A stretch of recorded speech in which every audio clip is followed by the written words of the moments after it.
بسم الله الحمد لله حمدا كثيرا طيبا مباركا فيه كما يحب ربنا وارضاه والصلاة والسلام على من أرسله الله رحمة للعالمين نبينا محمد وعلى آله وأصحابه ومن تبع دينه بإحسان إلى يوم الدين وبعد السلام عليكم ورحمة الله وبركاته ود وندموچ فلله الحمد والشكر زاري بلايف تገናኝተናል ምንድነው አንድ ርዕስ ይዤ መጥቼ ነው ይህም ርዕስ ምንድነው ርዕሱን ሁላችንም እንወደዋለን እንመኘዋለን ፍላጎታችን ነው ግን እንደ ተግባር ስንመለከት ግን አብዛኞቻችን ደካማ የሆነበት የሰነፍበት የሆነ ርዕስ ነው እሱም يقول الله سبحانه وتعالى وتعاونوا على البر والتقوى الله من ይላል በመልካም ነገር ተጋገዙ ተባበሩ አላህን Subhanahu Wa Ta'ala በመፍራት አላህን በማምለክ ዙሪያ ተባበሩ ተጋገዙ እያለ አላህ ያዘናል ይህ ትእዛዝ በጣም ወሳኝ የሆነ ትእዛዝ ነው ወሳኝ የሆነ መመሪያ ነው ይህ ትእዛዝ ሰዎችን ወደ አላህ የሚመልስ ነው ሰዎችን ከሸይጣን መንገድ የሚያርቅ ነው ሰዎችን ለጀነት የሚያበቃ ነው ሰዎችን ለአዱንያና ለአኺራ መልካም ነገር ደስታ የሚጋብዝ የሚያሰጥ የሆነ ርዕስ ነው ነገር ግን ካልተተገበረ በመመኘት ብቻ አይሆንም እንደምታውቁት ሰዎች እኛን እንዲረዱን እንመኛለን ሰዎች እንዲያግዙን እንመኛለን ሰዎች ለኛ ጥሩ እንዲሆኑ መልካም እንዲሆኑ የሁላችንም ፍላጎት ነው ምኞት ነው ግን እኛ ግን ለሰዎች መልካም መሆን አንፈልግም እኛ ሰዎችን መርዳት ሰዎችን ማገዝ ሰዎችን መተባበር የሚባል ነገር ውስጣችን ላይ ጠንካራ ስሜት የለውም ፍላጎቱ ቢኖርንም ግን አንተገብረውም ዋናው ነገር ምንድነው ይሄን ወደ ተግባር ማውረድ የሚቻለው እኛ ሰዎች ለኛ እንዲሆኑልን ምንመኘው ምንፈልገው ነገር እኛ ነን ቀድመን ለሰዎች መሆን ያለብን አንድ አባባል አለ احسن الى الناس تستعبد قلوبهم ان خير من استعبد الانسان الاحسان ያሉ ለሰዎች መልካምን ስራ ጥሩ ነገርን አድርግ መልካምን ነገር ለሰዎች ለግስ ስጥ ሰዎች ላንተ ጥሩ ታዛዥ ሆነው ጥሩ ላንተ ፍላጎትና ስሜት አሳይ የሚያንጸባርቁ ሆነው ታገኛቸዋለህ ይላል አላህ Subhanahu Wa Ta'ala ይላሉ ዑለማዎች ሲናገሩ ማለት ነው ይህ ነገር አላህ ቀድሞ ተናግሮታል ስለዚህ በመልካም ነገር እንተባበር እንተጋገዝ መተጋገዝ መተባበር ወሳኝ ነው ሰው ልጅ ማንኛውም ሰው ለብቻው አንድ ነው በቃ ሰው ብቸኛ ሆኖ ከኖረ ብቻ ነው ምንም ነገር ማርገች አንድ እጅ አያጨበጭብም የሚባል ነገር ታውቃላችሁ አይደለም ስለዚህ አንድ ሰው አንድ ነው በቃ ምንም ለውጥ አያመጣም በዲኑም ይሁን በአዱንያም ይሁን አንድ ሰው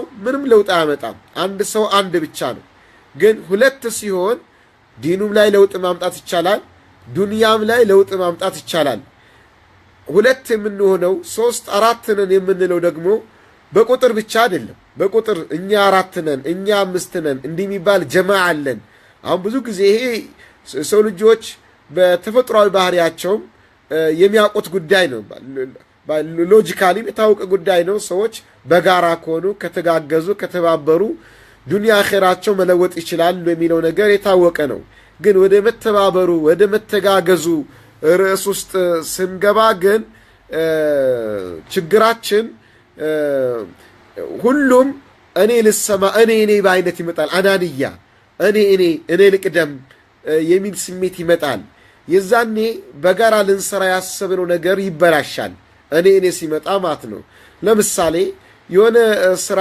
እንስራ ቢባል ያን ስራ ለመስራት ማን ይጀምር አንተ ጀምር አንተ ጀምር ምን ባባል ከሆነ ስራውም አይጀምር ስራው ተሰርቶ ይመጣ ነበር ውጤት አይመጣም ማለት ነው ይሄ ዱንያንም አኺራን በተመለከተ ነው ጉዳዩ አላህ ይሄን በጋራ መጓዛችን ወሳኝነት አለው ለዚህ ለጋራ ጉዟችን ደግሞ አላህ አዟልና እንተጋገዝ እንተባበር ነው ጀይ መተጋገዝና መተባበር የአላህ ረህመት ያመጣል ኢማም አህመድ በዘገቡት ዘገባ እንዲህ የሚል ነገር ተናግረዋል ነብያችን ሰለላሁ ዐለይሂ ወሰለም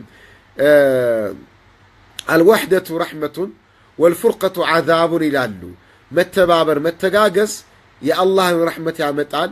መበታተን መገነጣጠል መለያየት ደግሞ የአላህን ቁጣ ያመጣል ይላሉ። አዎ ሌላም ሐዲስ አለ የዱላሂ መዐል ጀማዓ የሚል የአላህ ስብሓነሁ ወተዓላ ረሕመት ያለው የአላህ እገዛ የአላህ እርዳታ ያለው ከጀማዓ ጋር ነው።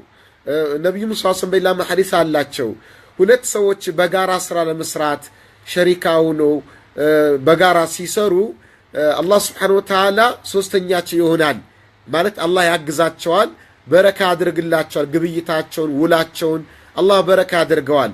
ግን መካካድ ሲጀምሩ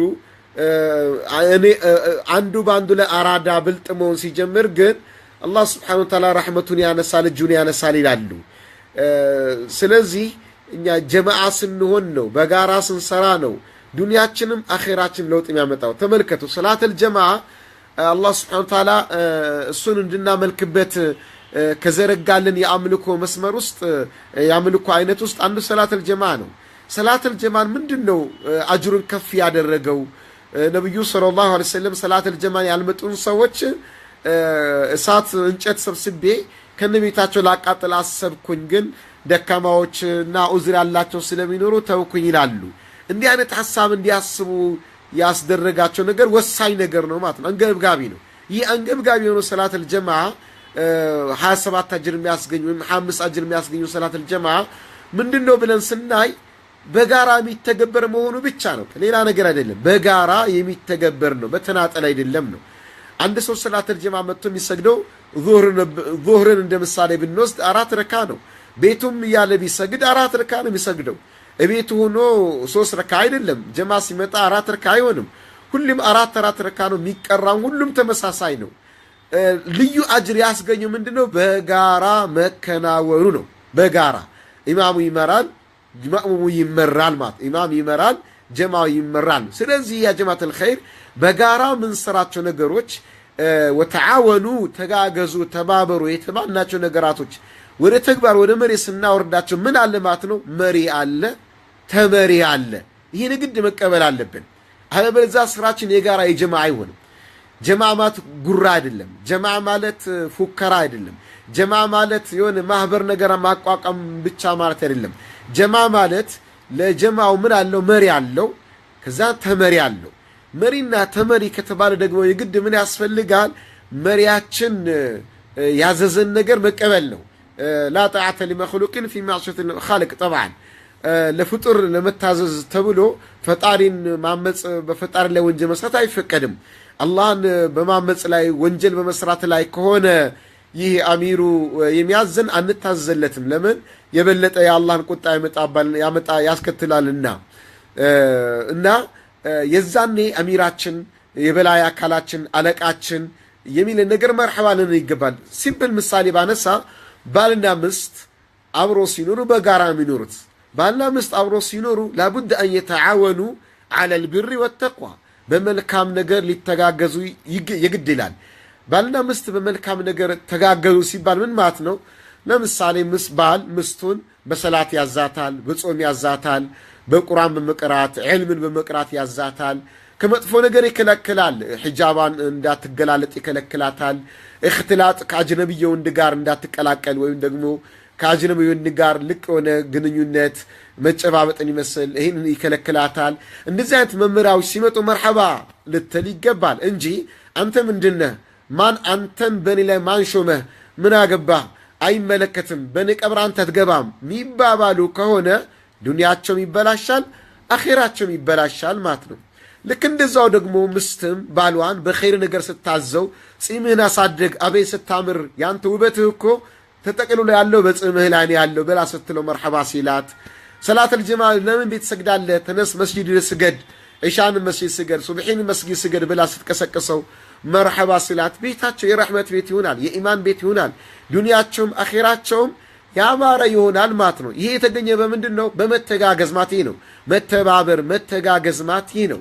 ናም ስንተጋገዝ ስንተባበር የአላህም ረሕመት ይመጣል፣ ዱንያችንም አኼራችንም ያማረ ይሆናል ማለት ነው። ሌላ ምሳሌ ማነሳ በወላጅና በልጆች መሃል ነው። በወላጅና በልጆች መሃል ወላጆች ተሰሚነት ሊያገኙ ይገባል ወላጆችን መርሐባ ልንል ይገባል ልንሰማቸው ይገባል የዛን አላህ Subhanahu Wa Ta'ala ያዝንልናል አላህ መርሐባ ይልናል በወላጆቻችን ላይ ምናምጽ ከሆነ እንቢ ምንላቸው ከሆነ ግን የአላህ ቁጣ ይመጣል በመልካም ነገር እንተጋገዛለን ነው ወላጆቻችን ቁርአን ቀሩ ሲሉን መርሐባ ሰላት ስገዱ ሲሉን መርሐባ ሒጃብሽን አስተካክለሽ ልበሽ ሲሉን መርሐባ ለይል ተነሱ ስገዱ መርሐባ በኸይር ነገር ሲያዙን ለወላጆቻችን መርሐባ ልንል ይገባል ናም ወላጆቻችን የሚቸግራቸው ነገር ደግሞ እኛ ልናግዛቸው ይገባል ለወላጆቻችን ብርዳማ በሆነበት አካባቢ ከሆነ የውዱ ውሃ አሙቆ ማቅረብ ሊሆን ይችላል ይሄ ትልቅ እገዛ ነው የሰላት ወቅት መድረሱን አስታውሰን ሊሆን ይችላል ትልቅ እገዛ ነው ወዘተ ኸይር ነገር ላይ መርካ